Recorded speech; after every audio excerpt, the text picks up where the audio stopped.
Hey guys, if you're unable to drag video footage to your Adobe Premiere timeline, then keep watching, as in this video I'm going to show you how to fix this. So the first thing we're going to do is launch up Adobe Premiere Pro, and we're going to import our video footage by coming over to File, come down to Import, and then select the video footage that we're trying to add to the timeline. I'm just going to select this video here. So that's going to upload the video to this project inside of this small window down here. And from here, you can try dragging the video footage over to the timeline. Now, if you still can't get it across, then what we need to do is right-click on the video footage, come down to a new sequence from Clip, and that's going to go ahead and add the video footage to this separate sequence. So if you wanted to add this media footage to the main timeline inside of here, then we can just hold down on this video footage, drag all the way across to this one, and then move that inside of here like so. If that's still not working for you, another thing we can do is toggle the track targeting off.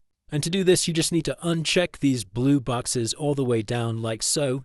So I'm going to get rid of all these blue boxes. And then once again, you can try dragging your video footage to the timeline. And then finally, if that still hasn't fixed the issue for you, what you can do is come up to this top navigation and select Window, come all the way up to the top and hover over Workspaces. And then we can scroll down and select Reset to Saved Layout. And that's just going to reset all of your Adobe layout like so. So let me just close this panel. And then once again, you could try dragging your video footage over to the timeline. And that's it, guys. By following all of the steps in this video, that should have now solved the issue. If you did find this video helpful, then please consider dropping a like and subscribing.